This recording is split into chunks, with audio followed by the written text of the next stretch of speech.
And good afternoon, New York sports fans. Welcome to Varvaro Radio. I am your host, Andy Varvaro. You are listening to WDOT Port Washington on the dot.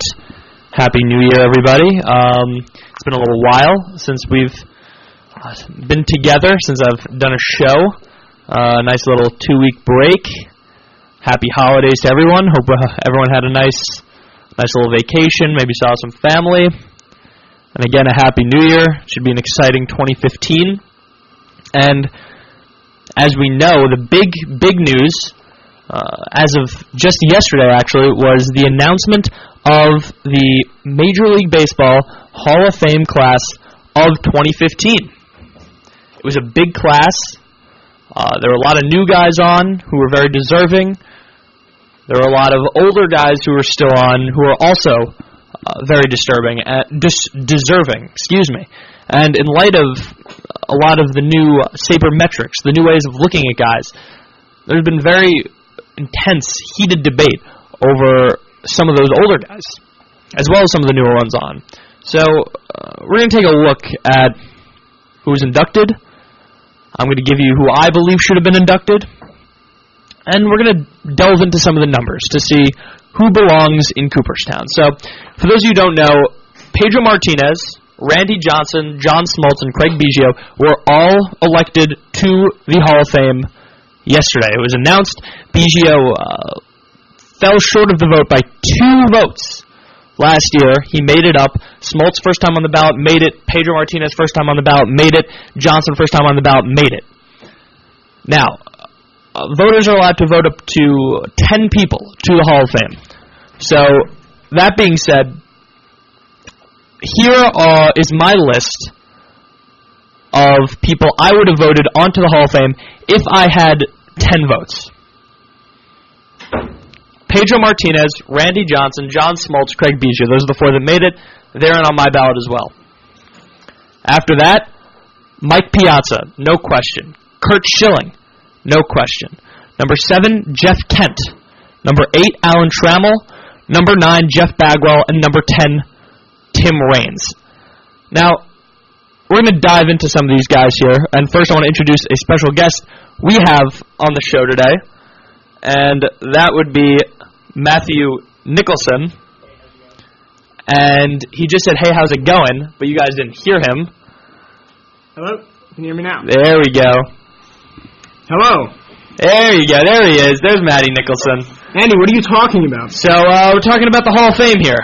And I was just about to start with how outraged I am that our boy, Mike Piazza, is not in Cooperstown yet. I was more outraged last night, and I'm, as you can tell, a little more calm now. But when I heard, I was in math class, and no joke, I screamed. Not screamed, but I yelled at a loud volume, and my teacher, Miss T, said, "What happened?" as if someone had died in my family. But really, I was just stunned that Piazza didn't get in. I saw that 4 people were announced to the Hall of Fame, and I was like, oh, okay, so Piazza definitely got in. And then I saw who the 4 names were. Now, although those people are well-deserving of it, there should be a 5th name on that ballot. I agree. I mean, I think there should be 6 other names on that ballot, but I completely agree. Mike Piazza, it is so frustrating to me to go on television, to go listen on the radio, and hear people just destroy his name and his reputation. Now, Piazza wasn't voted in because there's a quote-unquote cloud of, doubt of the steroids surrounding him. There's suspicion, although he's never actually been named in a report, and there is no evidence whatsoever that he did steroids, but because he was drafted in the 63rd round and he became one of the best hitting catchers of all time, clearly he must have done steroids. And it is just mind-boggling to me. As Ken Rosenthal put on MLB Network, it's un-American that people don't vote for him. There's no proof that he did anything wrong.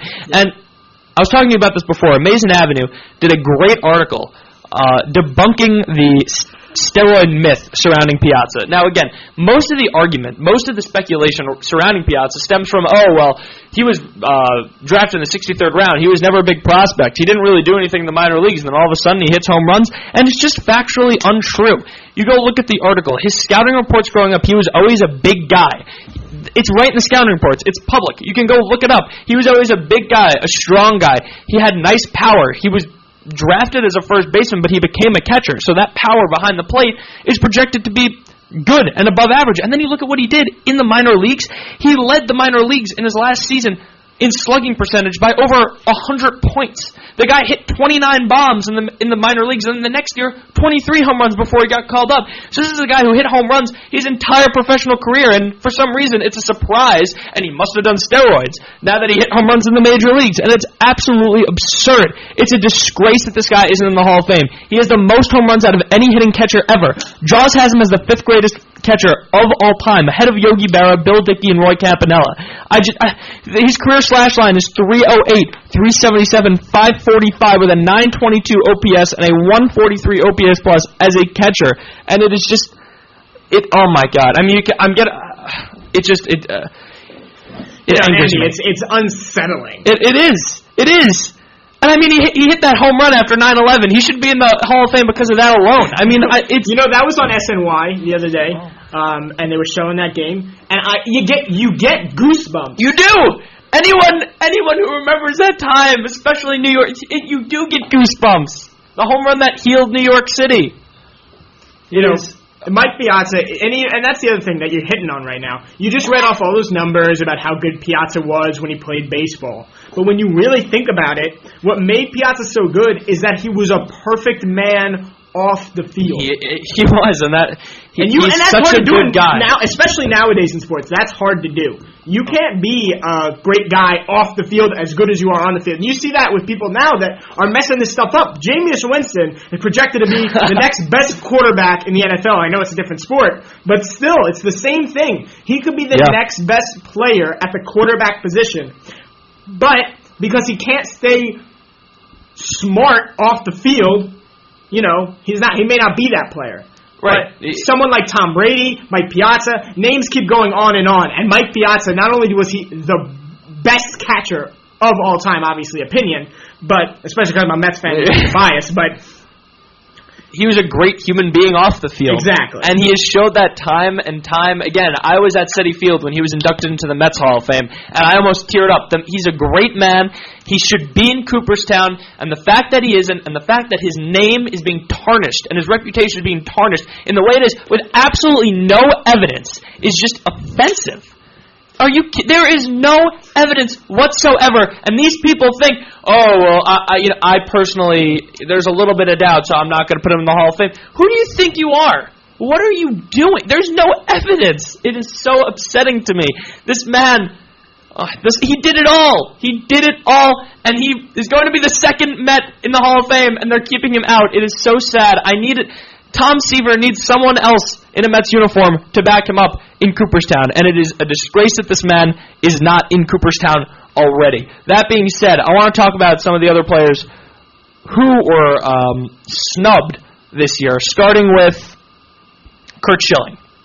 Now, so Curt Schilling did not make it. John Smoltz did make it. Another man who's comparable to these two is Mike Mussina. Now, Mussina wasn't on the list that I just read out earlier because if I had to pick 10, I think the ones I listed I would have chosen over Mussina. That being said, I think Mussina should be a Hall of Famer. I don't think there should be a limit. If there was no limit, I would have voted for Mussina, and I'm about to show you why. Now, Curt Schilling and Mike Mussina are ranked 26th and 27th respectively using JAWS. Above the likes, 26 and 27, they're ranked above the likes of Nolan Ryan, Juan Marichal, Jim Palmer, and John Smoltz. Smoltz is ranked 58th in JAWS all time. Curt Schilling, career 3,116 strikeouts, if you look at that. But now we're going to show why he wasn't a compiler. A 127 ERA plus on his career, 27% better than the average pitcher for his career during the steroid era, with a 3.46 ERA, 8.6 strikeouts per 9, a compiled 80.7 WAR in his career. And again, I'm not usually one to say, let's look at the big game in the playoffs because that's a small sample size, but he was huge in the big game. He pitched the Bloody Sock game. The Bloody Sock is in Cooperstown. We need to send Curt Schilling to Cooperstown with his Bloody Sock. I don't understand who's not voting for him, because he passes the quote-unquote eye test. He passes the test for the old school guys. He was big in the big game. He won. He has the black ink. He won a Cy Young. I don't know what I'm missing here. And then the sabermetric guys like him because of the things I just read out. His numbers were great. He's ranked above all-time greats, and for some reason he's not even getting half the vote. He's getting 30% of the vote. Who isn't voting for this guy? I just don't understand. And again, someone ranked right below him, Mike Messina, a career 82.7 WAR, 270 wins, which I don't really look at, but for those of you out there, it makes you feel better. He had 270 wins in his career, 2,813 strikeouts, 123 ERA plus, 368 ERA, which I know doesn't sound great on the surface, but you look at the time and where he pitched. He pitched in the height of the steroid era in the AL East, in hitter-friendly ballparks, and all he did was dominate. He did it in the height of this, which is why Josh ranks him so highly. 368 ERA isn't great, but he had a 123 ERA plus on his career. That ERA plus is so good because of the manner in which he did it, the time where he did it, the place where he did it. And that's not to knock on John Smoltz, who owned a 3.33 ERA on his career, 3,084 strikeouts, 8 strikeouts per 9, a 125 ERA plus, 66.5 WAR. I'm not knocking on John Smoltz. I think he should be in the Hall of Fame too. But Schilling and Messina, frankly, were right there, if not better than him. So, again, I don't know how John Smoltz gets 78% of the vote and Schilling gets 30 and Messina gets less than that. I don't know where these votes are going, especially with Schilling, who passes the eye test as well. These are 3 guys, including Smoltz, who all, I think, should be headed to Cooperstown, and especially Schilling. I left Messina out because out of the 10, if I had to pick 10, I would have left him out.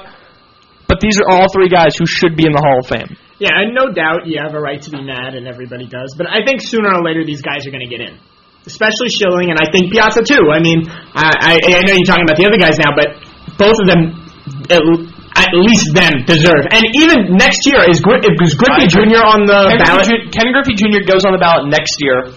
So I think next year is going to be Piazza and Griffey. That's what I think is going to happen next year. Mm-hmm.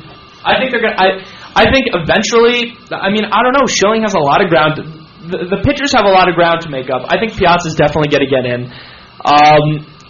Especially Curt Schilling, is what really bothers me. I just don't understand the number. He has the numbers to back it up. He was huge in the big game. He passes the eye test. I just don't see why people aren't voting for him. I don't see where that. I think because Curt Schilling, not Curt Schilling. Yeah, Curt Schilling, right? Yeah, Curt Schilling. Yeah, exactly. He doesn't pass. He doesn't have the flair that the name Randy Johnson has nowadays, at least. I think that if you were to look at the people who vote now, I mean, I don't know all of them. Obviously, there's too many of them. Yeah, but a lot of them are young guys who don't really. I feel like they don't really understand and appreciate the older guys who are on the ballot. But I think a name like Randy Johnson pops off the page, and you see him, and you go, I'm sure they do their research, but I don't know. There are some. Here's the thing. Well, I agree with you. Some of it is a lot of it is just name recognition. There are guys who don't do their homework, which is a big talking point recently. There are an absurd amount of voters, many of whom, frankly, aren't qualified and shouldn't be voting and aren't voting properly. Yeah. But, you say Randy Johnson. Curt Schilling pitched right behind Randy Johnson and took the Diamondbacks to a World Series and a World Series upset over the New York Yankees. And during that year where the Diamondbacks won the World Series, Curt Schilling put up a 9-WAR season as a pitcher. So and you talk about flair, and you're right, because Randy Johnson was the big guy. He's the more famous one. But Curt Schilling is a guy who dominated in the postseason. He went out there in 2004 against the New York Yankees with Boston, pitched with a bloody sock and pitched the game of his life in one of the most famous games of all time. The sock is in the Hall of Fame in Cooperstown. I mean, this is a guy who pitched unbelievable games. I mean, if the sock is there, put him in there too. I think the numbers of his career really back it up. Another guy I think completely snubbed I put in my ballot was Jeff Kent. Now, Jeff Kent was a second baseman. He did play for the Mets for a while, and then we traded him in one of the worst trades in Mets history. Of course, he goes to the Giants and ends up hitting more home runs than any second baseman ever in all time. Now, Jaws has him ranked 18th all-time second baseman, ahead of Billy Herman, Bobby Doerr, Nellie Fox, Tony Lazzari, and Bill Mazeroski, who are all in the Hall of Fame. He's ranked above all those guys. Again, he has the most home runs out of any second baseman of all time. In 2000, Jeff Kent won the MVP ahead of his teammate Barry Bonds and ahead of Mike Piazza. He was a second baseman. He hit behind Barry Bonds and protected him in that lineup. Now, he finished his career with a .290 batting average, a .356 on base, a .500 slugging percentage, an .855 OPS, a .123 OPS plus, with a 55.2 WAR. As a second baseman, this is the most prolific, arguably the most prolific hitting second baseman of all time. And again, he won the MVP. He hit behind Barry Bonds. He did in San Francisco. I don't understand why this guy is getting 15% of the vote. Yeah, I mean... 15%. Nobody has ever come from 15% to get in. So I don't understand. Yeah, there's no steroids out over this guy. You keep talking about all this craziness about why people aren't voting, but I think really what the problem stems from is people not doing their homework, people not understanding who's on the list. I mean, that's just where it comes from. I agree, because I don't understand how this guy gets 15%. And even if... I think this guy should be in the Hall of Fame. But if he comes out and he has, 55%, 60%, okay, a lot of people are voting for him, he's probably going to get in. But this is a guy who has the most home runs out of any person who has ever played the position, and he gets 15% of the vote. It is unfathomable. And I'm going to move to another middle infield spot in shortstop, where Alan Trammell also has not been elected into the Hall of Fame. Now, Alan Trammell is an old-timer, played in the 80s. Jaws has him ranked number 11 all-time for shortstops. That is ahead of Derek Jeter, Barry Larkin, who's in the Hall of Fame, Bobby Wallace, Hall of Fame, Pee Wee Reese, Hall of Fame. He's a career .285, .352, .415 hitter, .767 OPS, and a .110 OPS plus, which doesn't sound too great, too flashy, but you have to remember, he played in a pitcher's time. Offense was short at that time, and he played shortstop. On top of that, you look at Cal Ripken Jr., who's already in the Hall of Fame, and Alan Trammell's numbers are comparable. Cal Ripken Jr. finished with a 112 OPS plus. Trammell finished with a 110 OPS plus. But that's not where he made his biggest mark. He wasn't known for his offense. What he was known for was his defense, where he won 4 Gold Gloves. And he put up a career 70.4 WAR. 22 of those wins came from his defense alone. This guy was an elite player, an elite defender at shortstop, one of the greatest of all time, which is why Jaws has him as a top 15, a number 11 shortstop in baseball history. And this guy, again, was left off of the Hall of Fame. I just don't... Yeah, well, I mean, I don't know much about him, but... This is definitely a case where the name recognition and the flashiness just isn't really there. And Trammell, I remember, he had injury problems later in his career, so kind of curtailed him a little, so he doesn't get the flash that other people do. I know he won the Silver Slugging Award, I think, like a couple times. Yeah, right, because the numbers he put up as a shortstop weren't great. If you're a first baseman, you're putting up those numbers, it's not impressive. But if you do it as a shortstop, that's a totally different story. Yeah. I think it's just one of those things where, it's hard to believe, when I say he put up similar numbers to Cal Ripken Jr., a guy who has a lot of name recognition. People are like, you're crazy. But you look at what he actually did, and it's just the facts. There's no really getting around it. And another time, another guy that I put on this list that really, really surprised me how good he was Jeff Bagwell. Now, Bagwell, again, there's some cloud of doubt about the steroids, but he's never been on any tests. There's no actual proof that he did any steroids, so I don't know how you can keep him out. And you look at what he did on the field. Jaws has him as 6th all-time among first basemen. Now, first basemen in Major League history have historically been an offensive position.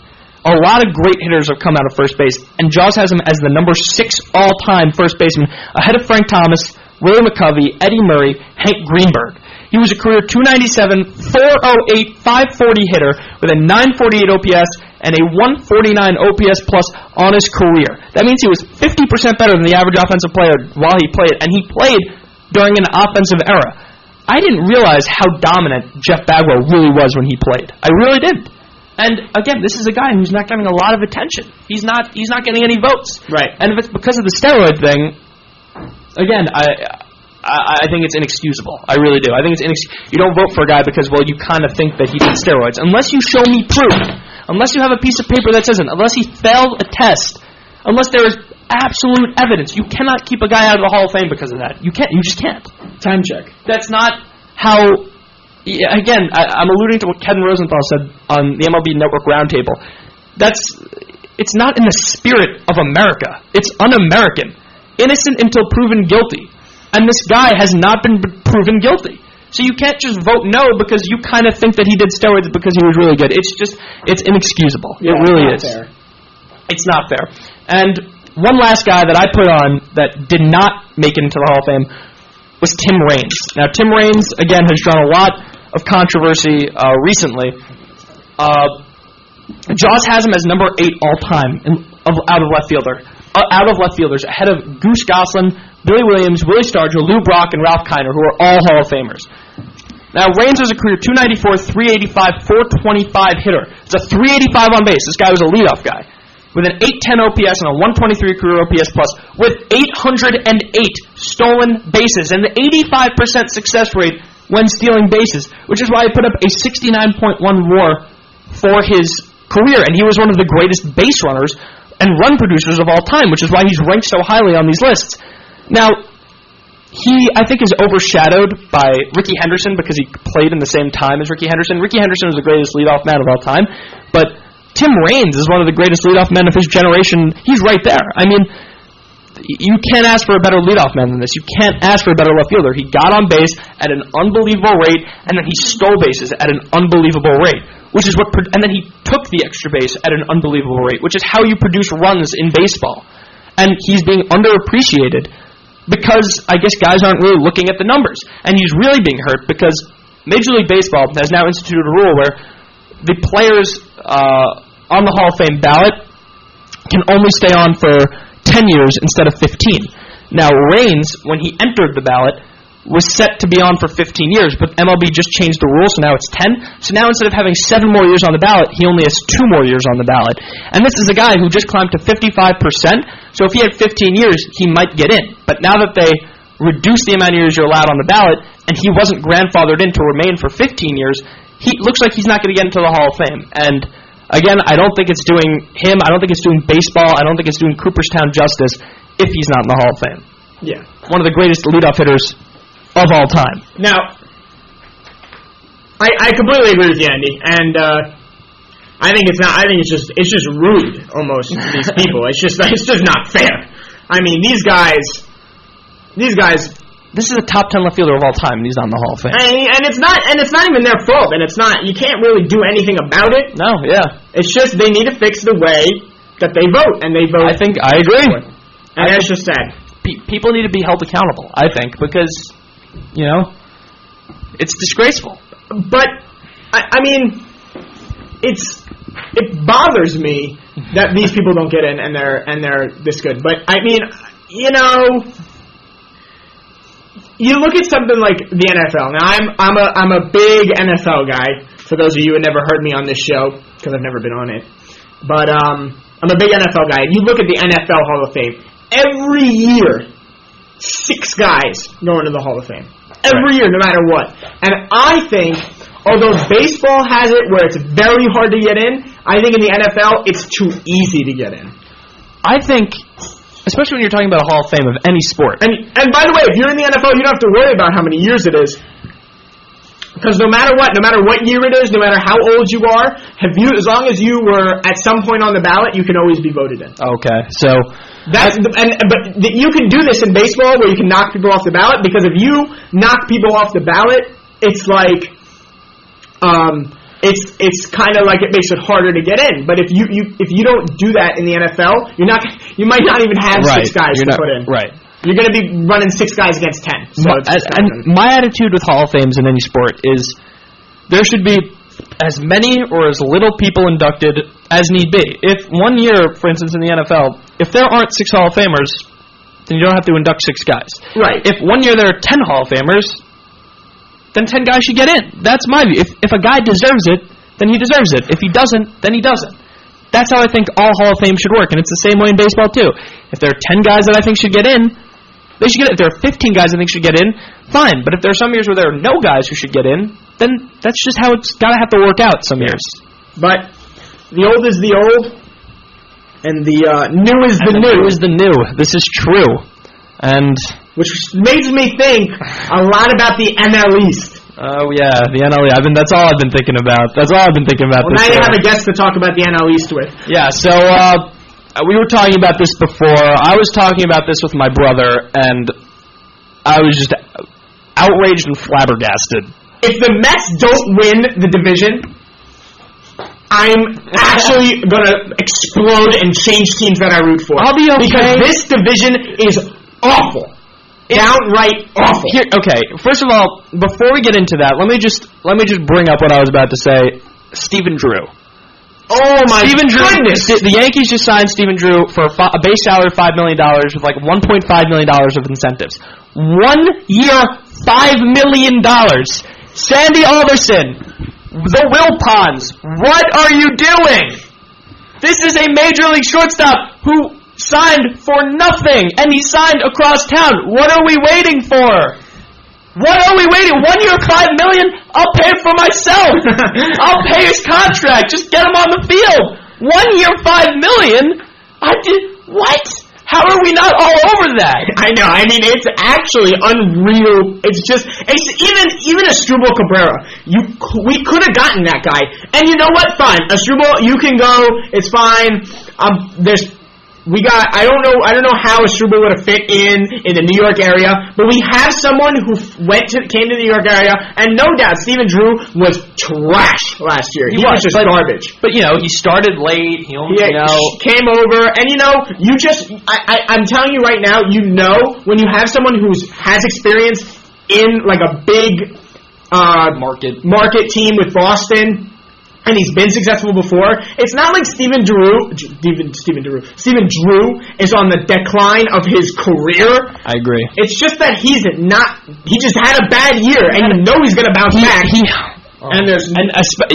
definitely know now that he signed with the Yankees. You know he's going to bounce. You know he's going to hit like 40 home runs or something. But, I mean, there is no such thing as a bad 1 year, $5 million contract. It does not exist. It does not exist. There's no such thing as a bad 1 year, $5 million contract. And we need a shortstop. I don't understand what we're waiting for. Bid for Asdrubal Cabrera. Bid for Stephen Drew. Do what you need to do. 1 year, $8 million for Asdrubal. 1 year, $5 million for Stephen Drew.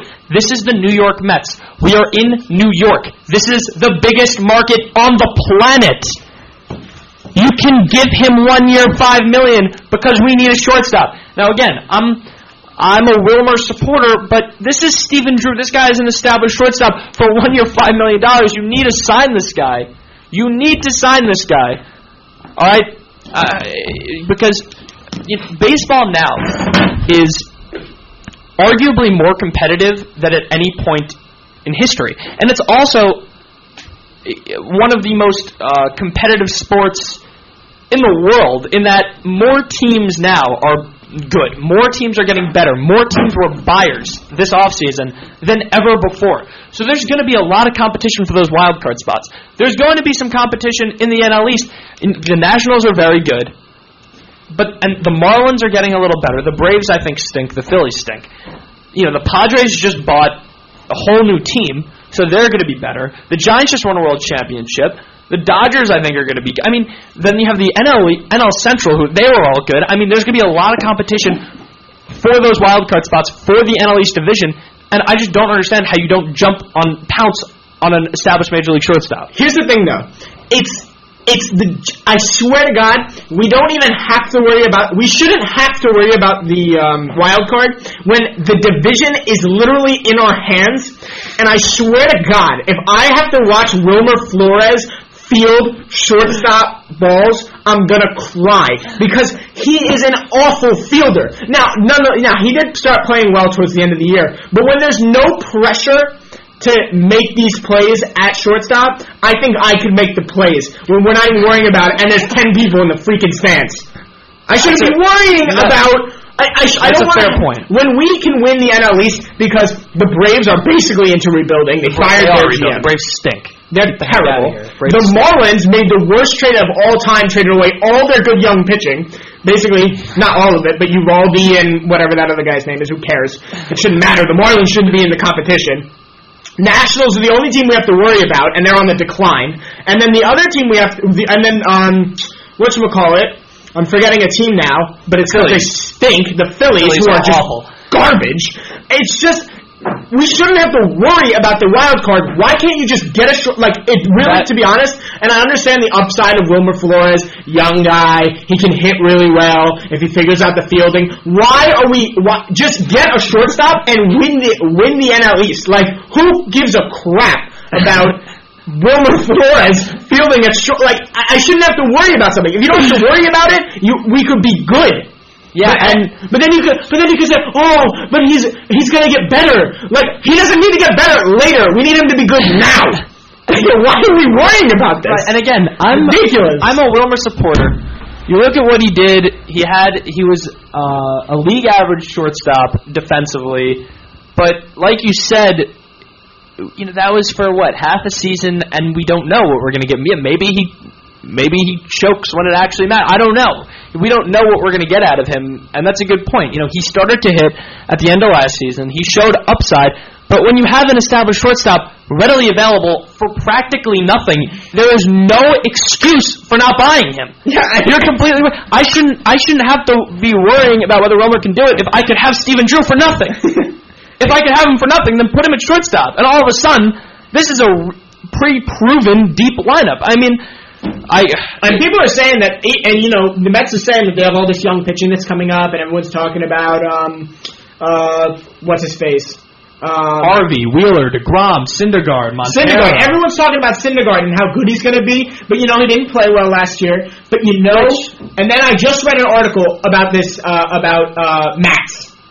Yes, Brian Matz. And people are saying he's literally the next Jacob deGrom. I saw that. We have a wealth of young pitchers. It's like no matter, we could just keep bringing people up every year. We're just going to be solid. But why am I waiting to find out if Wilmer Flores is good? Why can't we just be good? Because I'm tired of watching the same old Mets that just, we're going to be good. Wait till next year. Wait till next year. But 2015 has been the year for so long. This is the year Met fans have been waiting for. And I'm not. I've been saying. Well, if not this year, we can wait till next year. Screw that. Yeah, I'm so tired. No. We need to win now. We need to win right now. This is the worst the NL East has been in years. But everyone else in the MLB is starting to get good. It's time to take advantage of this. Be on top. Become one of the best teams. And then maybe next year we're going to be good again. Let's have 2 years of solid success, because the NL East isn't going to be good again next year, just magically. We have everything we need to make a nice, long, I'm going to say dynasty. Okay, there is no reason with a rotation of Matt Harvey, Zach Wheeler, Jacob deGrom, and then throw in whoever else you want. Eventually, Noah Syndergaard, maybe a Brian Matz, a Rafael Montero, and then all the other guys. We have Nees. We have so much young pitching. We have a deep lineup of solid. We need to win. There's no excuse this year. There is no excuse. And I agree with low key too. Bartolo Colon is still on the roster. So true. The fat man is still on the roster. I actually love Bartolo Colon. My favorite part was watching him give up home runs, and then you'd see him and he'd be tossing the ball. He's just so relaxed, like nothing happened. It would be like one start he throws a 2-hit shutout. The next start he literally is throwing fastballs right down the middle. He gives up 7 home runs in Anaheim, and they lose 15-0. That was his entire season. I was at spring training last year, and while everybody else on the entire team was doing conditioning and running, they let him. He went into the locker rooms and just did the bike for 10 minutes and then ate dinner. That's literally what he did. He didn't have to do any of the conditioning. They just let him be fat. They were like, oh, go into the. They just let him go in. The dining room on the bike. That's all he did. He literally, all he did was walk around, flipping his ball, joking around, all his buddies, Ruben Tejada, and Bartolo Colon is one of those guys who I wouldn't be surprised isn't on the roster by opening day or even by the end of the year. I think Nice, G, saying that, Cologne. You saying that is just showing how good the Mets are. Absolutely. If Bartolo Colon isn't on the roster, by the way, we should have traded him. Someone needs to go. There aren't enough rotation spots. And losing Bartolo Colon, because I doubt he's going to want to play in the minors when he could definitely play in the MLB. He doesn't just want to be on the minor league Mets roster waiting for a call-up. No, that's not going to happen. Yeah, so, I mean, cut our losses, trade him. How about for anybody? Like a shortstop, how about? And by the way, we have Dilson Herrera, who's going to be good. Dilson Herrera, yeah. And I don't understand. Mind-boggling. Why don't we just put him at shortstop? I don't understand. Dilson Herrera? Now, we could. I mean, I think I understand they were thinking about moving Murphy, but I mean, no one wants Murphy, and I don't understand why. I actually agree with that. We were shopping Daniel Murphy, and this is a guy who made the All-Star game as a second baseman this year, and all of the teams that have inquired about him, all the teams that the Mets have discussed with, they're all like, oh, well, we see him as a super utility guy. I'm not, Daniel Murphy, I'll be the first one to say he's one of the worst defensive second basemen I've ever seen in my life, but I mean, look at what he did. He was much, much, much better than second baseman in baseball last year. I don't understand. He was in 305. I don't get, I mean, this is a guy who hit around 300. His on-base wasn't great, but it was better than... And his slugging was okay. He always takes, at least 5 pitches every at-bat. I mean... And he doesn't he steals 20 bases, but he's a gap-to-gap hitter, which is why his power numbers are, better than most second... But I don't understand why no one wants to give this guy a shot, why we can't get anything from him. I know the Mets tried to shop him to the Orioles, and... Sandy demanded that the Orioles give up their top pitching prospect, Dylan Bundy, for Daniel Murphy, and they laughed at him and were like, no. But I don't understand why we can't get anything for Daniel Murphy. And I think there's a high probability that this is his last year in the orange and blue, which is a little sad. I wouldn't mind re-signing him, but they like Dilson Herrera, and we're not about to overpay for Murphy. So if you need to move him, move him. I don't know why we can't get really anything for it. And I know I've heard all the critics about the Mets and how they still might not be good this year because, they need we're all expecting, Granderson's going to have a bounce back. David's going to have a bounce back. Harvey's going to come back and be solid. DeGrom's still going to be solid. So everybody's saying, all this stuff about how the Mets still are so many ifs. But I'm telling you right now, every team, there is no team in the NL East that will win more than 85 games other than the Mets. Maybe the Nationals. You don't think the Nationals are going to win more than 85 games? I honestly don't. I don't think the Nationals are as good as people think they are. They won 95 last year. Yeah, and they're not as good as... I think what did they do to get better this year? They only got worse. The Nationals got rid of their best... Adam LaRoche is gone. True. So, I mean, they're missing their first baseman. Everyone's older. There's no one... They didn't bring in anybody. I don't know if there's anyone in the... That's the only thing I don't really know, is that do they have anybody in their farm system. I don't think any team wins more than 85 games. The other thing with the Nationals is, as of right now, they're kind of a ticking time bomb. Because a lot of their roster and a lot of key players, including Jordan Zimmerman, Ian Desmond... They're free agents after this year. Yeah. So they're going to have to start making decisions and maybe trading guys, and they don't know who they're going to be able to re-sign. So, again, this is a nice time for the Mets to start getting good. We can really make a push to take over this division. And you know what? I think you have a point. The Mets can win the division. I'm not counting us out. I'm really not. The Mets open the season in Washington. That'll be a good... Harvey Strasburg, opening day. We're going to set the tone. Last time maybe it wasn't the last time, but you remember Harvey played Strasburg? I remember that. He was pumped up. Harvey. That was exciting. I loved watching him. And the Mets smacked Strasburg around a little bit, got 3 runs, and Harvey pitched a shutout, right? Yeah, I think so. And I have the picture in my mind of him walking out of Citi Field screaming and getting pumped. Oh my God, that's one of the best Harvey. I'm so excited to have Harvey. I love baseball, and I'm telling you, especially when the Mets win, it's even better, and especially when it's in October. But my least favorite thing about baseball is how people don't celebrate, and the only people I ever see celebrate are Matt Harvey. That's the only person I ever see celebrate. I hate watching people make an incredible diving catch at the end of the game to win the game, and then they jog back into all the guys who are going freaking nuts. And it's just I'm watching these guys, and I'm like, come on, like, get excited. But, like... Well, I think that has a lot to do with the unwritten baseball codes. Yeah, I mean... But that's what I think everybody loves about baseball. Right, if you show guys up, the guys police themselves. And, if you showboat after you hit a home run, you're going to get thrown at. You're going to get one behind the numbers. If you steal a base and you get really pumped up about it, well, then they're going to try to pick you off. I think there needs to be more fights in baseball. There need to be more fights, and there needs to be a pitch count. An pitch count? 20-second clock. Oh, the clock. Oh, I'm anti-clocks in baseball. I think there are ways that you can speed up the game. Try to do, but there are no clocks in baseball. That is one of my pet peeves. No clocks. Absolutely no clocks. No exceptions. No clocks. No exceptions. That's it. That's the end of the story for me. I mean, and that's a place where we'll disagree because I love watching baseball, but I can't watch it for 4 hours. I just can't do it. And that's why baseball has, this new generation. A lot of people are like, they need instant gratification, and the games are too slow, whatever.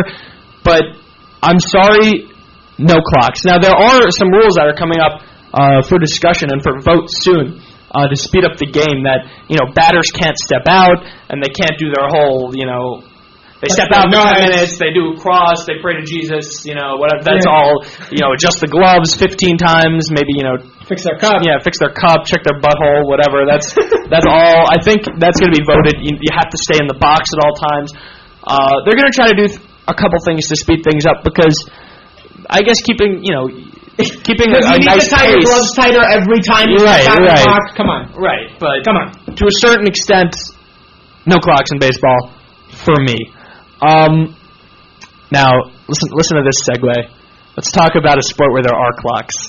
Basketball. Hey, my favorite team, the Knickerbockers. Getting ready for the 2016 championship game. So, what do you think? Shumpert gone, J.R. Swish gone. What do you think?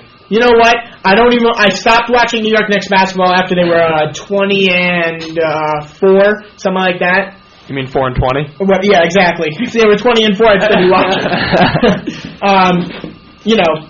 They're 5-31 or 5-32. They're the worst team in basketball, and then they just got rid of two of their only good players, not horrendous players. And I hated J.R. Smith. I've hated him ever since we re-signed him. I don't think he's a good fit for the team. He's exactly what you don't want on a New York team, and that's a splash mouth player who stinks.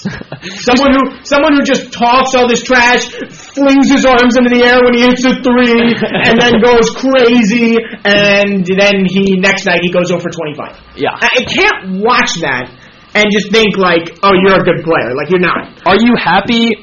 I'm happy they're gone because now. But did you want more back? Because it was just a salary dump. We didn't really get anyone. And I think they almost won more by salary dumping. They won so much cap space. Now go after Marc Gasol. Anybody. Kevin Durant. Get LeBron to opt out of his contract. Bring in LeBron James. Let's have the best small forwards in all of NBA on one team. Let's do it. No, but. There's the guy out of Kansas, the center out of Kansas, who everyone says is elite. We're going to have a top 2 pick. Well, Kansas is just ridiculous. They're sick, and so is Kentucky. Honestly, I saw a meme. Kentucky's absurd. I saw a meme. It was just a picture of Kentucky starting 5, and it said the NBA first round. And then it was, Kentucky does a lot of 5-man subs where they'll put their next 5 men in. Right. So you'll see their 5 men waiting to get in. They're all sitting on the sideline waiting to check in. And then right below it said the 2015 second round. It's true. I mean, their teams. There's a lot of talent coming out of the NBA, out of college this year. Yeah. And honestly, the Knicks are going to get a top 2 pick. So whoever they pick is going to be, an instant impact on the team. Now, honestly, it would have been nice to have Andrew Wiggins or Jabari Parker last year, but it would be very nice. Although Parker's hurt now. Well, yeah, but either way, you understand what I'm saying. Yeah, you can have a franchise player coming in, but either way, if we get the number 1 pick or we get the number 2 pick. I'm not saying shut down Melo because I want to see... that's what I was going to ask you about. Melo shut down. There's talk of it. You're not trying to, because here what he I doesn't want to get shut down. He doesn't want to shut down. And what I thought at first was, okay, Jesus Christmas, you're going to shut down Melo. How awful is this team going to? But then, wait a minute. They're 5-31. They're already horrendous. So you know what? At this point, I don't even care. Like do whatever give me you want. I only want them to have one ping pong ball in that lottery.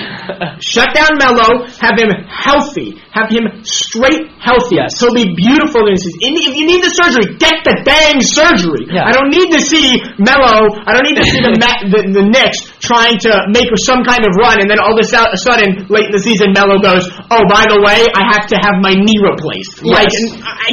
What? Yeah, you're 5-30. You're 20. Friggin' 6 games under 500. Honestly, you're done. Do what you need to do. Take care of what you need to take care of. Say your knee hurts. You're going to get a little surgery. Everything's going to be perfect. You're going to rehab. You're going to be in the best shape of your life. Say it all next season. Blah blah blah. We get Marc Gasol. We get somebody out of the draft.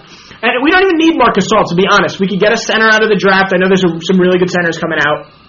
And then go out and get solid players. We can sign someone to a max contract and then still have people left over to make solid role players around Melo and around whoever we have drafted and whoever gets that max contract, if we even have to give the max contract. Yeah. So, I mean... And... It's an attractive place. Let me tell you something. The Knicks will be an attractive place next year, no doubt about it. New York is always when you have Phil Jackson, and you have Phil Jackson, you have New York City. Yeah, you have New York City, you have Carmelo Anthony, who's considered one of the hardest people to guard in the NBA, according to Paul Pierce. It's just, you can't, I think people are mad right now, but this could be a 1-year turnaround for the Knicks. It could be. I mean, I want to see what they do in the offseason. Do you keep Derek Fisher on for another year? Now, that's a good question. If there's a better coaching candidate out there, and Phil Jackson feels there's someone who can run the triangle offense better, then yeah, sure, go get him.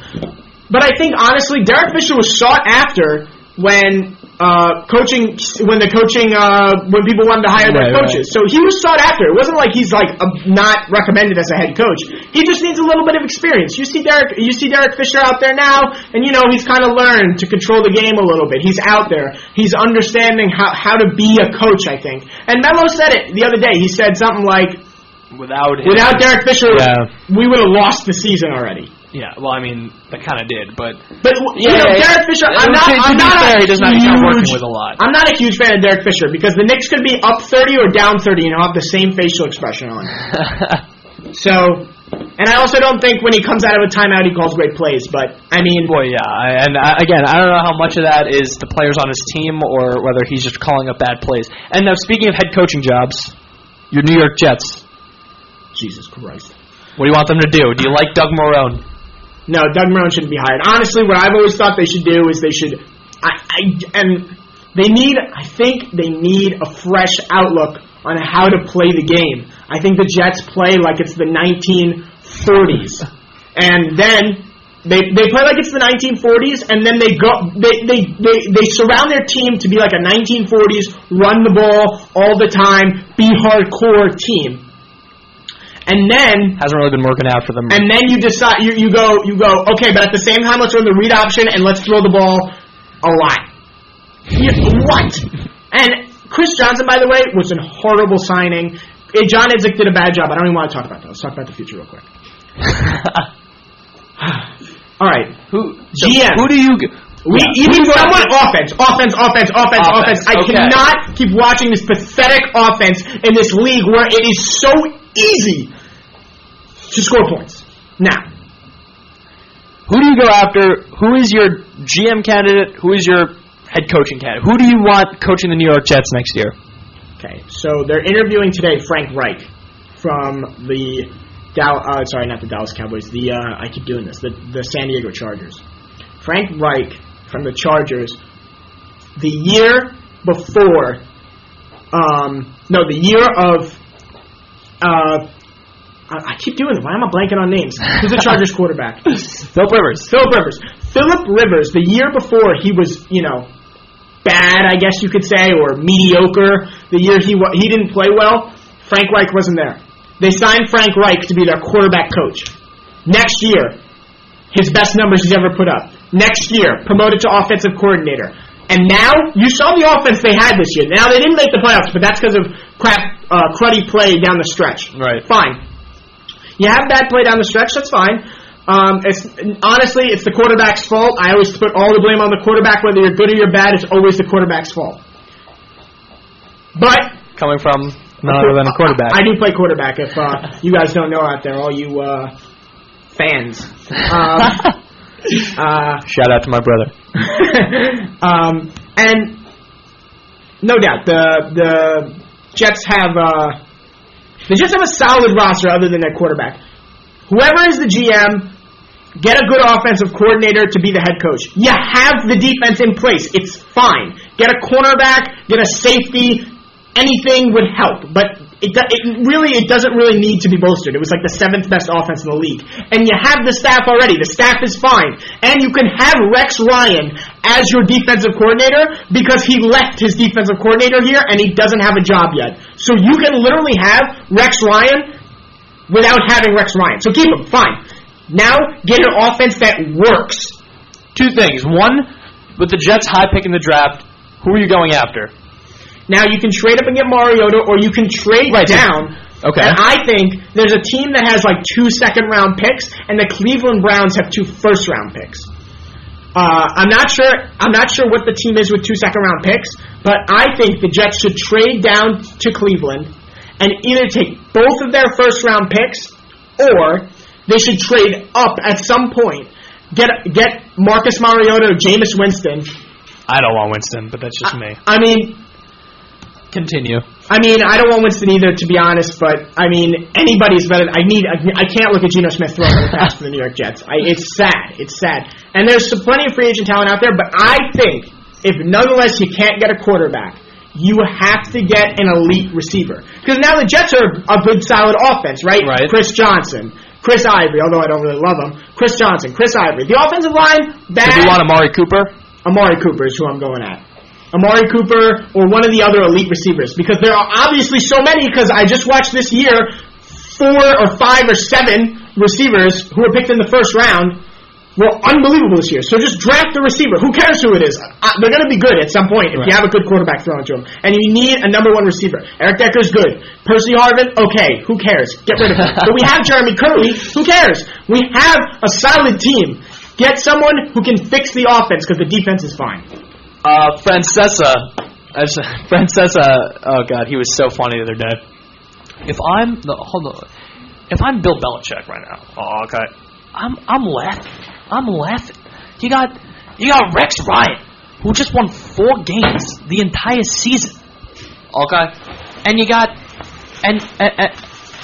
Doug Marrone, who can't beat me for his life unless my quarterback's sitting out, okay. And the best these 2 teams can do is say, "Oh, we're just gonna switch coaches." Really? Rex Ryan won 4 games. I don't know, and I agree with Francesa. I don't know why he's like the hottest candidate right now. I like Rex Ryan as a defensive coordinator. I agree with you. If you're the Jets, put him on your defensive coordinator. You don't need to have him as your head coach. Frankly, I don't know why anyone like. You don't even need to hire Rex. That's the big thing, though. He has a defensive coordinator who learned all this stuff from him. Right. Just keep the same stuff. Right. Now, the one thing that I think Francesa's wrong in is I think Rex Ryan is an unbelievable coach. I understand he won 4 games, but Rex Ryan is an unbelievable coach, and I think if he goes to the Atlanta Falcons where they have an offense, I think that. He honestly could win a Super Bowl. And to Francesa's credit too, he did say that. Like with the right team, like the Atlanta Falcons, where he doesn't have an offense the offense is there. You have Matt Ryan, you have an offense, and shore up that defense. Yeah, he could be very successful. But I don't know. You saw what he did with the Jets, and his package deal is. You're not going to be getting much of an offense with Rex Ryan. So I don't know. That was a good point.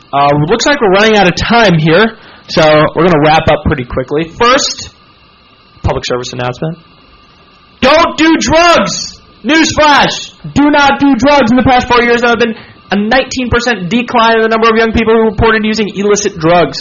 However, The reported abuse of prescription drugs in towns has increased. Preventing drug abuse is a daunting job, but studies have shown that the greatest positive difference is made when individuals and community groups get involved in the lives of young people in their cities and towns. It's proven that kids who are involved in extracurricular after-school activities are less likely to do drugs. This has been a public service announcement from none other than the Ad Council. And if you're not doing anything this Thursday, come by to TPUSA. We are in the Music Theory Room. It is a lot of fun. There are going to be snacks. There are always snacks. And it's a ton of fun. TPUSA, Schreiber chapter. A lot of fun. Be there. Be square. This is Varvaro Radio. I'm Andy Varvaro. I'm Matt Nicholson. But let me say something real quick. Shout out to the Washington basketball team. Now, you would wonder why I'm calling a shout out if they lost by 20. They lost by 20 to the third best team on Long Island and considered Baldwin. And now they played at Baldwin too. So when they come to Port on a Friday night during midterms, everyone's going to be done with their midterms. Everyone's going to be at that basketball game against Baldwin. And I'm telling you, they're going to put on a show. I have marked my word for Washington basketball. I'm marking your words right now. You gave a shout out to the Port basketball team. I'm giving a shout out to the St. Pete's J Squad, who won their first game by 20 points. Congratulations. Schreiber Vikings, varsity team. This is Varvaro Radio. I'm Andy Varvaro. That was Matt Nicholson. Thanks for stopping by, everyone.